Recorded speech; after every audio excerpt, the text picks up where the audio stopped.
An Introduction to Style Diagnosis.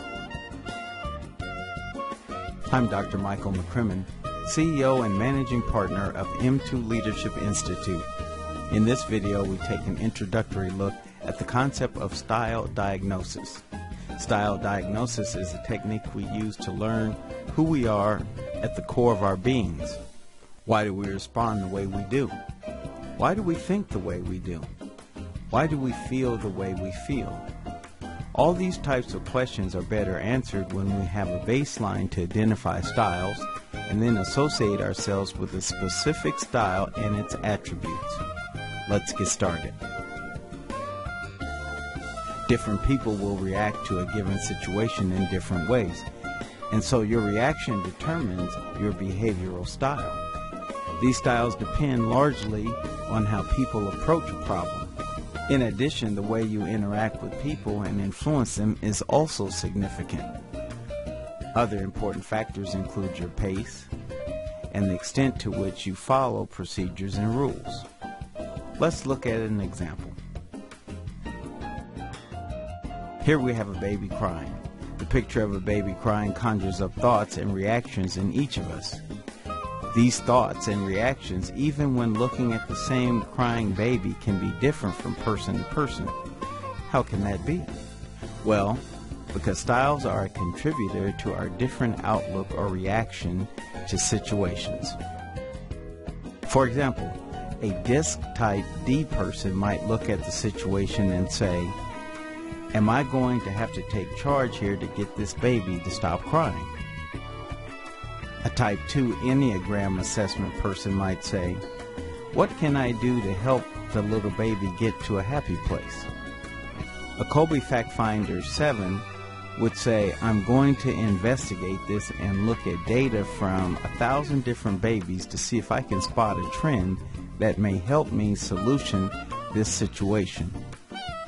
And an individual with low interpersonal relationship traits in the EQI 2.0 Emotional Intelligence Assessment might wonder, "Isn't there something that you can do to shut that baby up?"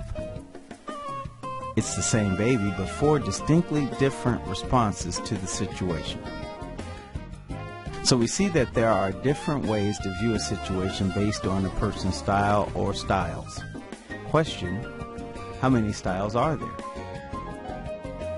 Recognition of three aspects of decision-making or styles ties back to the age-old wisdom human minds have three mental faculties or parts.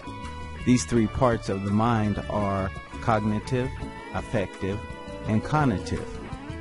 The cognitive or thinking part of the mind generates IQ and is influenced by opportunities to learn, while being smart doesn't necessarily predict success. The affective part of the mind determines personality traits around motivation, emotions, desires, and values.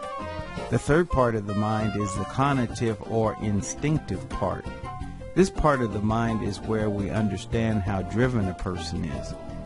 What are their natural talents or gifts? So how do you assess a person's strengths or weaknesses in one of the three parts of the mind? To gauge cognitive ability, we use assessments like an IQ to determine raw intelligence and intellect.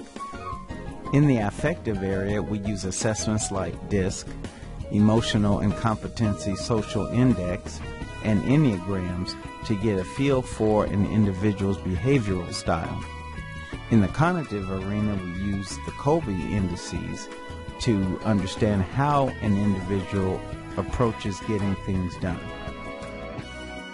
By integrating and leveraging data points about an individual, how much they know, how they feel, and how they approach getting things done, we are easily able to strip away the guesswork about getting along with others and often about ourselves, and become enormously successful when we are able to see firsthand that knowledge of self, knowledge of others, and strategies for working with other styles makes us productive and powerful.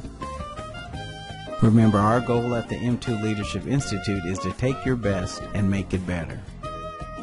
Thanks for watching.